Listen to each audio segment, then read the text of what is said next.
Il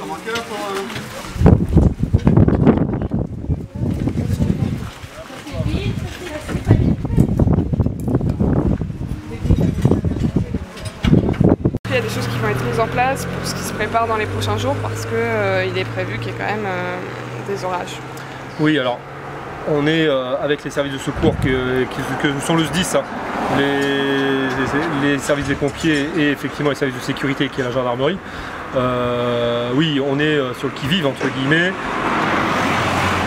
Les choses sont préparées, elles ne sont pas mises en œuvre, mais elles sont préparées si et seulement si il arrivait l'impensable. C'est-à-dire effectivement qu'on reprenne une seconde salve et vous considérez que c'est impensable?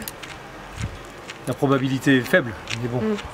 Et qu'est-ce qui est mis en œuvre, donc qu'est-ce qui serait mis en œuvre? Les mêmes moyens ou similaires que ce qui avait été mis en œuvre pour la première fois, c'est-à-dire en termes d'effectifs, en termes de moyens humains, voilà.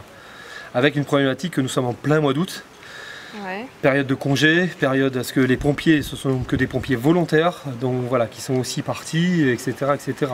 Donc il y a peut-être une plus grande difficulté de mobiliser les gens dans cette période-là. En même temps, comme vous l'avez déjà vécu en quelque sorte, c'est peut-être une deuxième étape. Là, ça serait la cerise sur le gâteau, entre guillemets. Si en fait nous pouvions éviter que le sort s'acharne sur nous, ça serait pas plus mal. Et vous avez discuté un petit peu avec les habitants du village, ils sont inquiets, ils réagissent comment vis-à-vis de ces événements à venir? Les réactions sont partagées entre guillemets.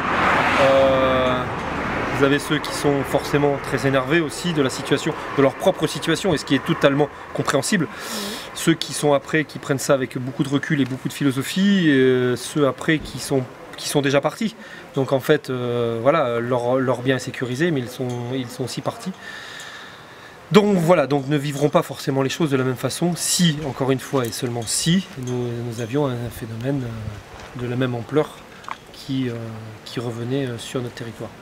Après, tout ce qui est déjà cassé, comment voulez-vous, tout ce qui est cassé est déjà cassé, quoi. Mais on voit qu'il y en a beaucoup quand même qui ont refait leur toit, donc il y a une petite appréhension vis-à-vis de tout ça. On est en phase de reconstruction, effectivement, donc après la phase effectivement d'immédiateté, de sécurisation, etc., on a été dans la phase du... Là maintenant on est rentré dans le temps long, donc dans le temps de la reconstruction, une reconstruction qui va être, on veut dire, qui va être longue. Qui va être longue parce que on peut s'imaginer le nombre de toitures à refaire. On est à peu près sur des centaines, voire des centaines de milliers de mètres carrés de toitures à refaire, des pavillons entiers à reconstruire. Donc ça va pas se faire en 15 jours. Donc voilà, donc effectivement les toitures se refont à une vitesse assez intéressante et impressionnante. Mais vu le nombre de toitures et de surfaces qu'il y a à refaire, on sait pertinemment que ça ne se refera pas avant la fin de l'année. Pour l'instant, franchement, nous ne pouvons rien faire de plus. Là, c'est bâché au maximum. Après, bon, moi, ce qui m'inquiète le plus, c'est un très gros coup de vent qui arrache le tout. Bon, si ça reste comme ça, je pense pas avoir de dégâts. Et peut-être après, du côté de ma véranda, parce que, bon, mais côté maison, je pense quand même être suffisamment protégée, j'espère. Après, voilà, on n'a pas eu de grosses pluies depuis, donc voilà, on va croiser les doigts. Votre maison est bâchée? La maison est bâchée, effectivement. Et il y a des fuites ou ça se passe il y a des fuites, oui, bien sûr.